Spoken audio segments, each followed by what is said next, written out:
Mi prima se burló de mí cuando perdí mi trabajo y dijo que así es la vida. Años después, cuando ella se quedó sin nada, me llamó para pedirme un favor. Yo solo le contesté, exacto. Así es la vida. Cuando pienso en Amanda, mi prima, siempre termino regresando a la misma idea. Algunas personas crecen creyendo que el mundo les debe algo y que el resto existe para servirles de comparación. Yo crecí en esa sombra, escuchando como toda la familia decía que ella era especial, que tenía un brillo distinto, que estaba destinada a cosas grandes. Mientras a mí me tocaba ese papel silencioso de la prima que hacía lo correcto, que estudiaba, que trabajaba, que no armaba escándalos y que, por lo mismo, era prácticamente invisible. Amanda siempre fue ese tipo de persona que no necesitaba gritar para humillar, lo hacía con una sonrisa confiada. Con una mirada que te atravesaba como si estuviera evaluando si valías la pena o no y casi siempre decidía que no. Cuando éramos adolescentes lo justificaban diciendo que era competitiva, que así se motivaban entre primas, pero no era competencia si solo una de las dos tenía permiso de pisotear a la otra. Yo crecí acostumbrada a escuchar que Amanda tenía mejores notas, mejor ropa, mejor cuerpo, mejores amigos, mejores planes, según ella, mejores posibilidades. Cada fiesta familiar terminaba igual, ella al centro, yo en la periferia sonriendo por cortesía, tratando de no sentirme incómoda mientras la gente me preguntaba qué estaba haciendo además de sobrevivir. Esa frase la escuché más de una vez. Con el tiempo cada quien tomó su rumbo. Ella se fue a estudiar algo que nunca terminó, pero eso jamás importó porque al poco tiempo consiguió un novio con dinero que le sostuviera la vida que quería mostrar. Yo me mudé a Florida, me conseguí un empleo en marketing digital con un salario decente y me dediqué a vivir tranquila. Nunca tuve una mala relación con mi familia, pero tampoco había cercanía real. Amanda seguía siendo la figura predilecta, la que todos presumían en redes. Aunque vivíamos en estados distintos, cada reunión familiar que coincidía con mis visitas se convertía en ese viejo patrón donde yo me quedaba escuchando burlas disfrazadas de chistes mientras ella contaba sus aventuras como si fuera una celebridad de bajo presupuesto. El año en que todo empezó a cambiar para mí fue también el año en que la vida decidió darme una patada en plena cara. En un inicio del verano, la empresa donde trabajaba anunció que cerraba operaciones. No fue una transición lenta ni un proceso claro, simplemente apareció un correo diciendo que ese iba a ser nuestro último mes y que agradecía nuestros servicios. Me quedé sin trabajo de un día para otro.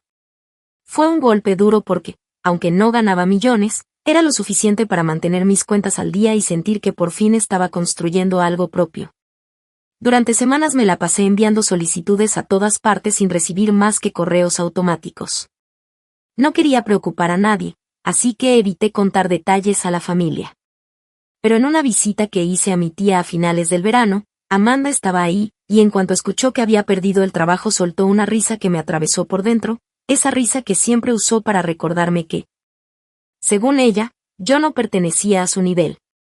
Me miró con esa expresión que mezclaba lástima y superioridad y dijo que, en su experiencia, la gente que realmente sabe moverse nunca se queda sin opciones y que, si yo estaba en esa situación, debía aceptarlo como una señal de que algunos simplemente no estamos hechos para el éxito. Después remató con esa frase que se me quedó incrustada como un cuchillo, según ella, así es la vida. Nadie dijo nada. Nadie la corrigió. Nadie me defendió. Solo hubo un silencio incómodo en el que, por un instante, pensé en contestarle, pero terminé tragándome el enojo porque no quería volver a ser el blanco de sus burlas.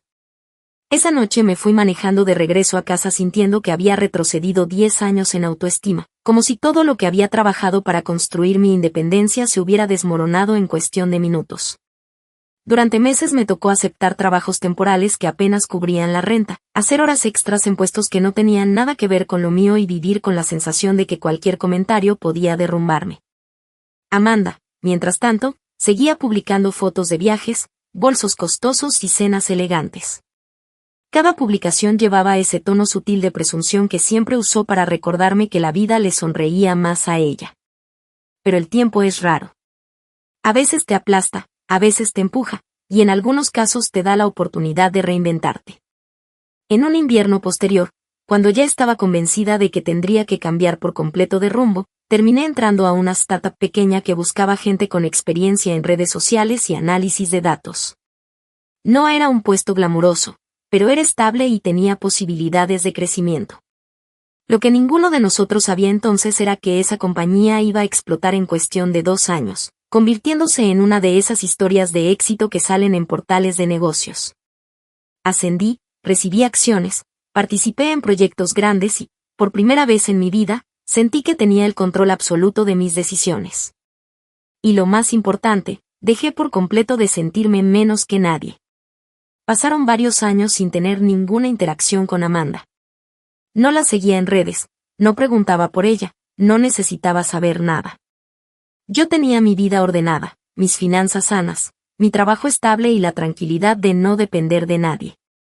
Por eso, cuando apareció su mensaje en mi teléfono, un mensaje larguísimo lleno de palabras que nunca usaba conmigo, la sensación fue inmediata. Algo estaba muy mal. Amanda no me buscaba para saludar ni para ponerse al día, nunca lo hizo. Y cuando vi la frase donde decía que estaba pasando por algo horrible y que necesitaba mi ayuda urgentemente, supe de inmediato que esa súplica no tenía nada que ver con cariño. Lo único que no me esperaba era que la vida, esa misma vida de la que ella se burló en mi cara, le hubiera dado la vuelta de una forma tan perfecta que parecía escrita por alguien con muy mal sentido del humor. Todo apuntaba a que ella estaba metida en un lío grande. Y yo, por primera vez, estaba en posición de decidir si siquiera valía la pena contestar. Actualización 1. Había dejado su mensaje sin responder por varios días porque, aunque una parte de mí sentía curiosidad por saber qué había pasado para que Amanda, la misma persona que solía burlarse de mis problemas, ahora buscara mi ayuda, otra parte estaba cansada del patrón de siempre en el que yo terminaba cargando emocionalmente a personas que jamás habrían hecho lo mismo por mí. Sin embargo, después de pensarlo demasiado, terminé contestando con un simple "¿qué pasó?", sin adornos y sin pretender calidez. No estaba dispuesta a iniciar ninguna conversación que sonara a nostalgia o cercanía ficticia.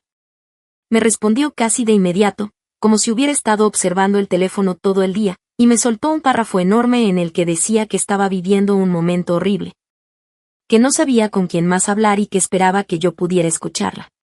Ya desde ahí supe que venía un discurso calculado, pero decidí dejarla hablar porque al final también quería entender qué tan grave debía ser su situación para contactarme a mí después de tantos años de distanciamiento. Lo primero que hizo fue pintarse como una víctima completa. Me dijo que su matrimonio se había desmoronado de forma abrupta, que su esposo la había dejado sin explicaciones y que un día simplemente se fue de la casa diciendo que estaba agotado y que ya no quería cargar con responsabilidades que no le correspondían. Según ella, él había dejado de pagar la renta del departamento hacía meses, pero nunca le dijo nada. Un día, mientras estaba trabajando, recibió una notificación de desalojo y terminó enterándose de que su esposo no solo había incumplido pagos, sino que también había vaciado la cuenta conjunta. Después me contó que intentó quedarse con una amiga, pero que no podía quedarse allí mucho tiempo debido a conflictos entre ambas, así que terminó en un motel barato en las afueras de la ciudad. Mientras leía todo eso, sentí una mezcla extraña entre incredulidad y una especie de distancia emocional que me impedía conectar del todo con su drama. No porque me alegrara lo que estaba viviendo, sino porque nunca había visto a Amanda admitir siquiera un rasguño en su vida perfecta. Luego pasó a hablar de su trabajo, o más bien de la pérdida del mismo.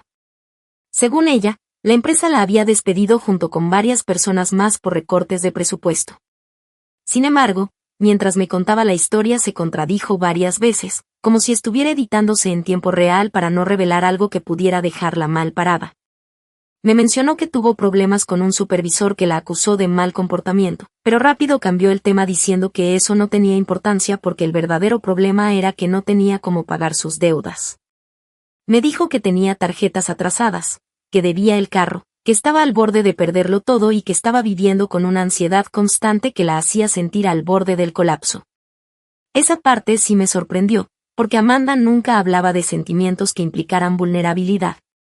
La conocí toda la vida siendo alguien que prefería morir antes que admitir debilidad, así que escucharla decir que estaba asustada me dejó claro que no era teatro.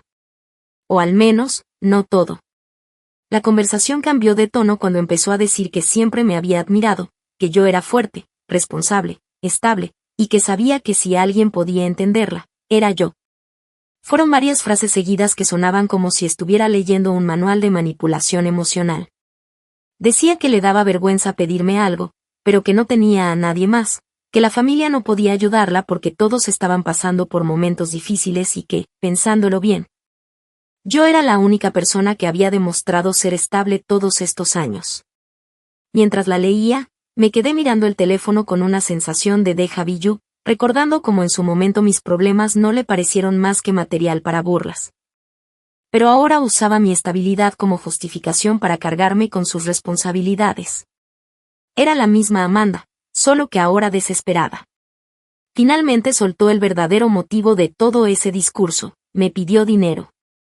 No con rodeos, sino con una cifra muy específica que, según ella, resolvería casi todos sus problemas inmediatos. Dijo que necesitaba ayuda para cubrir la renta inicial de un departamento pequeño, pagar el depósito, ponerse al día con el carro y resolver algunos pagos urgentes.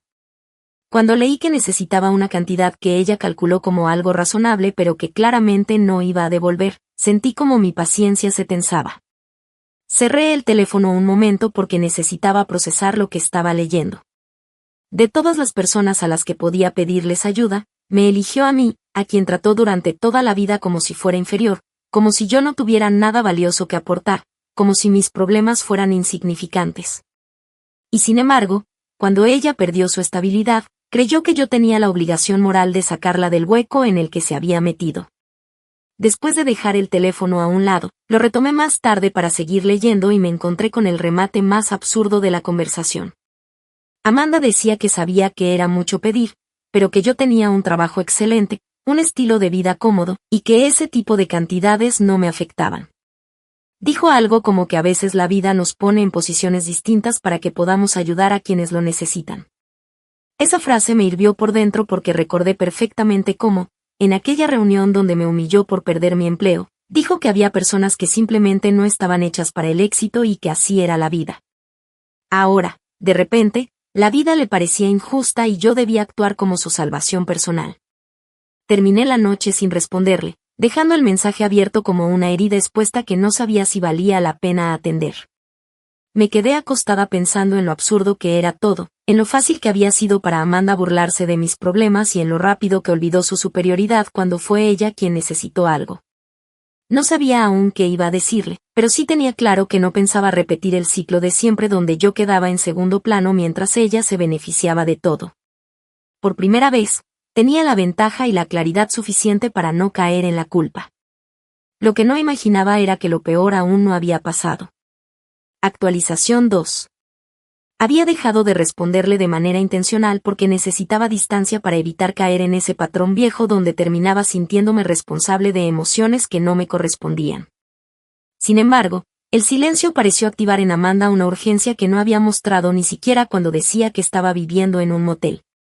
Al inicio de la semana, después de ignorar varios mensajes suyos, recibí una llamada perdida tras otra y decidí no contestar. Necesitaba pensar con claridad, pero ella no sabe lo que es permitirle a alguien espacio. Dejé el teléfono boca abajo, intentando concentrarme en mi trabajo, cuando de pronto me llegó un mensaje que ya no venía de ella, sino de mi madre, lo cual me sorprendió tanto que, por un instante, pensé que algo grave había pasado. Pero al abrirlo, lo único que encontré fue un regaño disfrazado de preocupación. Mi madre decía que había hablado con Amanda, que la había escuchado llorar durante largo rato y que no entendía cómo yo podía ser tan fría con alguien de la familia estando en una situación tan complicada. Fue la primera señal clara de que Amanda había comenzado a mover hilos para manipular a terceros. El mensaje siguiente fue aún peor porque venía de mi padre, quien rara vez se involucra en estos asuntos. Decía que esperaba más empatía de mi parte, que nunca me había faltado nada y que, ahora que tenía estabilidad, debía aprender a compartir mis bendiciones con quienes no han tenido la misma suerte. Me quedé mirando la pantalla con una mezcla de incredulidad y rabia silenciosa porque era evidente que Amanda había distorsionado la historia para presentarse como una víctima absoluta. Había recurrido a una táctica que conocía bien: cuando alguien no le daba lo que quería, se encargaba de construir un relato alterno donde ella quedaba como la persona herida y el resto como los desalmados que la abandonaban. Lo había visto hacer desde que éramos jóvenes, pero nunca imaginé que usaría ese patrón conmigo en un momento tan delicado. Intenté dejar pasar el día sin responder, pero en la tarde recibí una llamada de una tía que suele ser bastante directa y que, aunque no siempre se mete en problemas familiares, me dijo que necesitaba contarme algo que estaba empezando a circular. Según ella, Amanda había empezado a publicar indirectas en sus redes insinuando que las personas que dicen estar mejor que nunca se olvidan de quien estuvo para ellas en los malos momentos. Aunque no mencionó mi nombre, la coincidencia temporal era tan obvia que nadie tuvo dificultades para entender a quién se refería. Lo peor fue que, además de publicar mensajes vagos, también había compartido capturas de pantalla de una conversación donde yo supuestamente le prometía que iba a ayudarla económicamente. Esa conversación nunca existió. Las capturas estaban claramente editadas. Pero la mayoría de la familia no sabe detectar esas cosas y todo apuntaba a que Amanda había decidido fabricarlas para empujar una narrativa donde yo quedaba como la ingrata que la abandonó en la peor etapa de su vida. Cuando vi las capturas, sentí una mezcla de indignación y cansancio profundo. Mandy, otra prima que siempre ha tenido una relación complicada con Amanda, me mandó las imágenes con un simple "esto es real", y cuando le respondí que no, que jamás había dicho nada de lo que aparecía ahí, me dijo que lo imaginaba, que algo no cuadraba, pero que debía prepararme porque los chismes iban a escalar.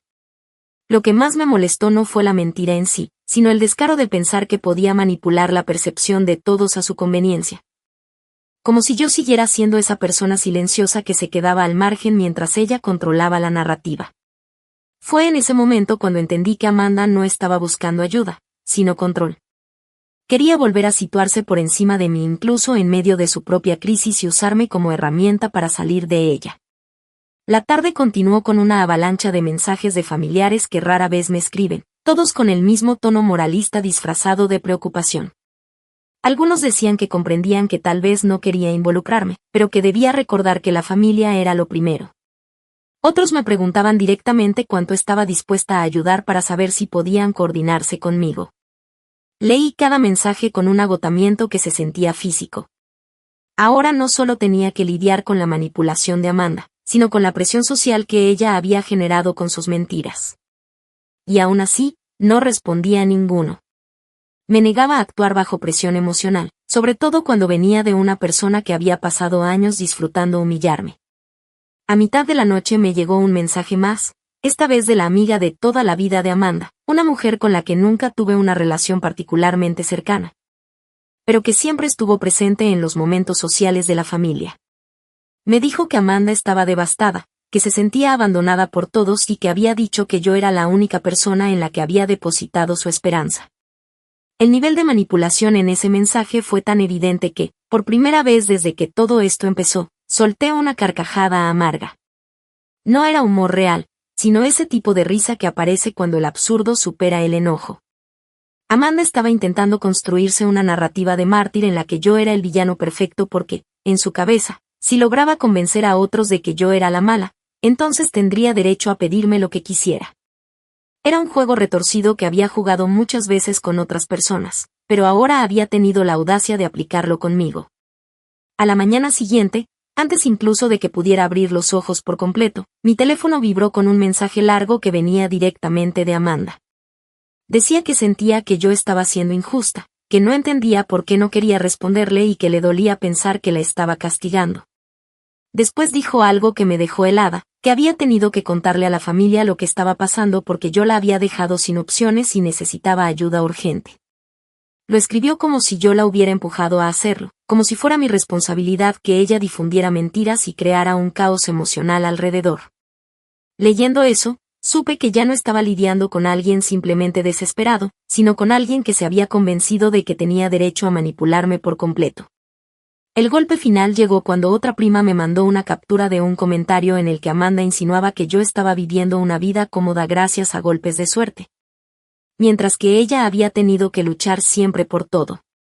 Según ella, era injusto que quienes no trabajan tan duro fueran quienes más tenían. Ese comentario me dejó clara una cosa: Amanda no quería ayuda, quería mi dinero y además quería poder menospreciarme aunque yo se lo diera. No estaba pidiendo desde la humildad, sino desde la soberbia que la había caracterizado toda la vida. Esa mañana fue la primera vez que me senté a considerar seriamente cómo iba a manejar esto porque ya no se trataba de decidir si la ayudaba o no, sino de establecer un límite definitivo. Amanda había arrastrado a más personas a este drama, había construido mentiras y había intentado dañar mi reputación dentro de mi propia familia solo para obtener lo que quería. Me di cuenta de que cualquier respuesta de mi parte debía ser clara, firme y libre de culpa. No iba a permitir que esa dinámica continuara. Lo que aún no sabía era que, antes de poder siquiera tomar una decisión, Amanda daría un paso más desesperado que terminaría convirtiendo todo lo anterior en algo menor comparado con lo que estaba por hacer. Actualización 3. Saltó el tiempo unos días más, suficientes para que el ambiente alrededor de toda esta situación se volviera más espeso y molesto. Para ese punto, yo ya había decidido que no pensaba ceder ante la presión de ninguna persona relacionada con Amanda. Pero quería cerrar este asunto de manera que no quedara espacio para nuevas manipulaciones ni puertas entreabiertas que ella pudiera usar después. Lo que no imaginé fue que Amanda, al darse cuenta de que sus intentos indirectos no estaban funcionando, daría un paso más desesperado que la dejó expuesta incluso ante quienes todavía le tenían cierta simpatía. Todo comenzó una tarde en la que recibí un mensaje suyo diciendo que necesitaba verme en persona. Que no podía seguir explicándose por mensajes y que esperaba que al menos tuviera la decencia de darle 15 minutos de mi tiempo. No dijo por favor ni mostró un mínimo de humildad, simplemente ordenó, como si aún creyera que tenía algún tipo de influencia sobre mí. Ignoré el mensaje durante varias horas porque estaba en medio de una carga fuerte de trabajo, pero después de pensarlo con calma concluí que era mejor enfrentarla cara a cara y terminar con ese ciclo de una vez. Le escribí que podía verla al día siguiente en una cafetería cercana a mi trabajo y le dejé claro que no tenía intención de alargar la conversación. Su respuesta fue casi inmediata, llena de ese tono pasivo-agresivo que siempre usó cuando no podía controlar lo que ocurría. Aún así, aceptó la hora y el lugar. Llegué unos minutos antes para evitar sentirme apresurada. Cuando Amanda entró, lo primero que noté fue que su apariencia decía más de lo que ella estaba dispuesta a admitir.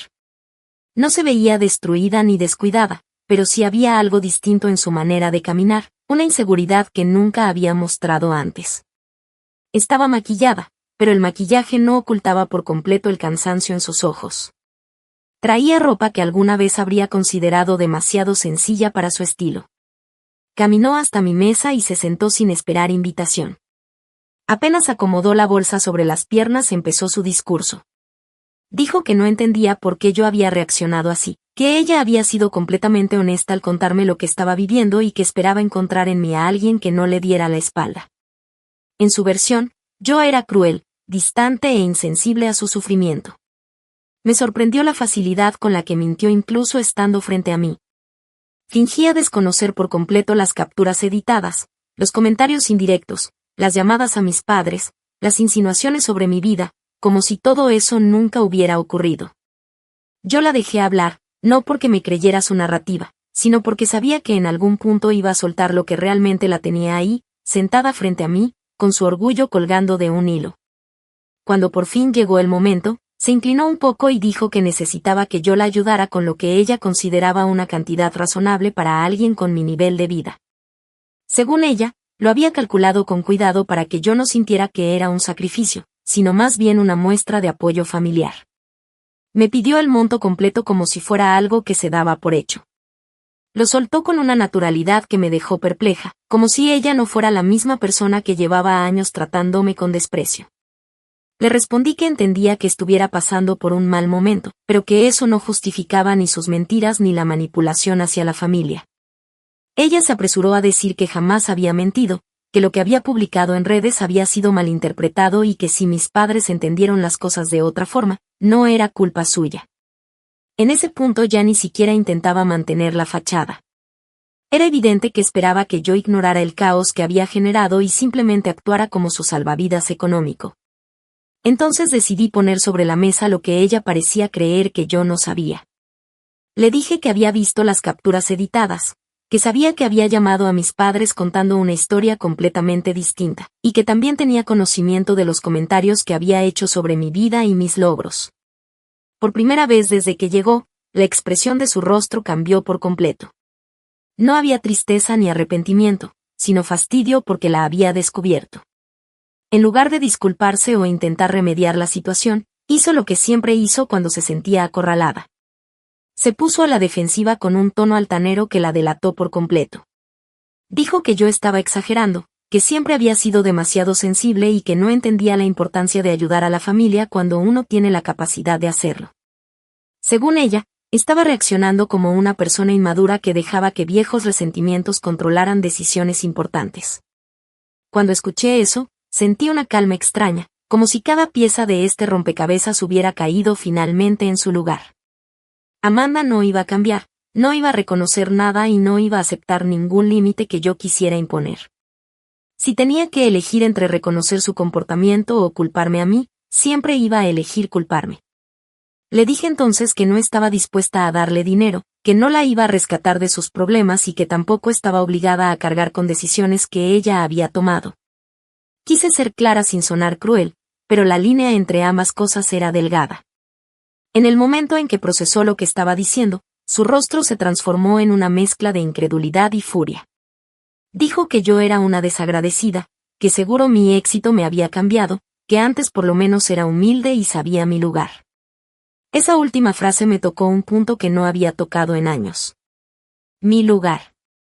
Ese lugar que la familia indirectamente me asignó desde siempre, ese espacio secundario del que ella creía que nunca iba a salir. Le respondí que no tenía ningún interés en volver a ocupar un lugar que alguien más había decidido para mí y que si estaba esperando que yo reparara su vida, estaba equivocada. Ella levantó la voz lo suficiente para que algunas personas se volvieran a vernos y me llamó egoísta. Me dijo que no entendía cómo podía verme dormir tranquila sabiendo que ella estaba en esa situación. Yo mantuve la compostura porque sabía que perderla era exactamente lo que ella quería para sentirse en control. Me incliné ligeramente hacia ella y le recordé sus propias palabras, aquellas que había usado para humillarme el día en que perdí mi empleo. Le dije que según ella, la vida era así y que unas personas simplemente no estaban hechas para el éxito. Luego agregué que, si eso era así, entonces quizá lo que estaba viviendo ahora era simplemente la vida siendo coherente con su propio discurso. La mirada que me lanzó tenía una mezcla de odio, vergüenza y sorpresa, como si por primera vez entendiera que yo ya no era la persona dócil que ella podía moldear. Me levanté de la mesa mientras ella seguía hablando entre insultos que ya ni escuchaba. Tomé mis cosas, le dije que la conversación había terminado y caminé hacia la salida sin mirar atrás. Al llegar a la puerta, escuché cómo golpeaba la mesa con frustración. No me detuve. Por primera vez, la sensación no era culpa ni miedo ni incomodidad. Era una liberación que llevaba años esperando. Aún así, lo que vino después terminó demostrando que Amanda todavía no había agotado todos sus movimientos y que el caos que había sembrado apenas estaba comenzando a regresar hacia ella. No imaginé que las consecuencias de esa conversación serían tan claras y tan rápidas. Actualización final. Pasó un tiempo suficiente para que la intensidad del conflicto bajara, aunque no porque Amanda hubiera dejado de causar problemas, sino porque, al no recibir lo que quería, empezó a desgastarse contra la misma pared que ella levantó con sus mentiras. Después de aquella conversación en la cafetería, donde quedó claro que no pensaba darle un solo dólar, el ritmo de mensajes y llamadas disminuyó de forma abrupta. Casi como si hubiera decidido que yo ya no era una opción viable. Durante un par de semanas, mi teléfono estuvo en silencio en lo que respecta a ella. Pero mientras tanto empezaron a llegarme comentarios indirectos de familiares que habían visto publicaciones suyas donde insinuaba que yo la había humillado públicamente y que la había dejado sola cuando más me necesitaba. Aunque no mencionaba mi nombre, hablaba de una prima que creció creyéndose mejor que los demás y que olvidó de dónde venía. La mayoría entendió inmediatamente que hablaba de mí, pero lo sorprendente fue que esta vez no todos se alinearon con su versión.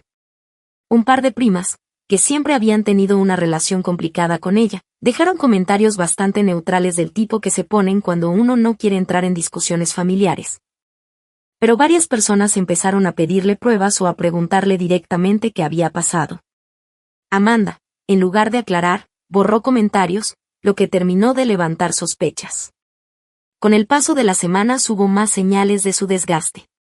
Una tía me escribió para decirme que, aunque no quería meterse, debía saber que Amanda había estado pidiendo dinero también a otras personas de la familia, usando historias distintas para cada una. Con unos decía que yo la había traicionado, con otros decía que había sido víctima de una injusticia en su trabajo, Con otros inventaba que su exesposo la había dejado con deudas que no le correspondían. Al parecer, su capacidad para mantener un mismo relato se rompió en cuanto se vio bajo presión. Esa información me confirmó que yo no era su único objetivo, sino simplemente la persona que, a sus ojos, tenía la responsabilidad moral de resolverle el problema. Sin embargo, lo más revelador fue cuando mi madre me llamó una tarde para decirme que había decidido dejar de seguirle la corriente a Amanda porque finalmente entendió que la historia no cuadraba.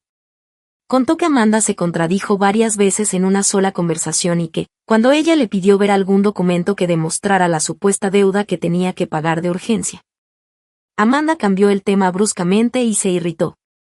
Fue la primera vez en años que mi madre admitió de manera directa que Amanda tenía un patrón de exagerar o manipular situaciones. Mientras eso sucedía, mi vida seguía su curso normal. Mi trabajo estaba estable, la carga laboral fluía sin sobresaltos y mis días no dependían de conflictos familiares. Esa estabilidad me permitió mantener una distancia emocional sana respecto a todo lo que Amanda intentaba hacer. Sin embargo, no dejé de recibir pequeños ecos de sus frustraciones. Una prima me dijo que Amanda estaba teniendo problemas para pagar el motel donde se estaba quedando. Otra comentó que su carro finalmente había sido retirado por falta de pago y que estaba usando transporte público. Algo que ella siempre había despreciado. Y aunque ninguna de esas cosas me alegraban, tampoco sentí culpa. Era evidente que Amanda estaba enfrentándose a las consecuencias de años de irresponsabilidad y vanidad, pero no era mi labor solucionarlas. La caída final de Amanda dentro de la familia ocurrió en una reunión donde, según me contaron, intentó hablar mal de mí frente a varias personas. Dijo que yo la había dejado en la calle y que mi éxito me había podrido el alma. Una de las primas con las que nunca tuve mucha relación decidió responderle y le dijo que, si estaba tan segura de que yo era una mala persona, entonces que mostrara las supuestas pruebas que había enseñado antes. Amanda se puso nerviosa y dijo que había borrado las conversaciones porque le dolía verlas, pero nadie creyó esa excusa. La reunión terminó con ella saliendo molesta, y más de uno finalmente entendió que toda esta situación tenía más que ver con la incapacidad de Amanda para aceptar responsabilidad que con cualquier acción mía. Fue la primera vez que sentí que el peso emocional de esta historia dejaba de caer sobre mí y empezaba a regresar al lugar al que realmente pertenecía. 3 meses después de nuestra conversación en la cafetería, recibí el último mensaje directo que Amanda me enviaría. Fue un texto largo, lleno de reproches disfrazados de decepción. Decía que nunca imaginó que la persona que menos esperaba la traicionaría de esa manera, que estaba segura de que algún día me arrepentiría de haberla dejado caer tan bajo y que ella, a pesar de todo, nunca habría hecho lo mismo conmigo. Leí sus palabras con calma, sin sentir enojo ni tristeza. Me sorprendió lo poco que me afectó, considerando que durante tantos años su opinión había tenido un impacto enorme en mi vida. Esta vez no dudé que responderle.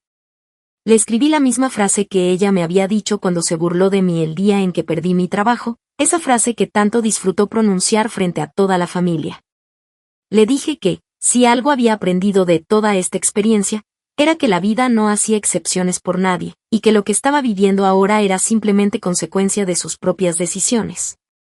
Terminé el mensaje diciéndole exactamente lo que ella me dijo a mí en aquel entonces: así es la vida. Después de enviarlo, la bloqueé.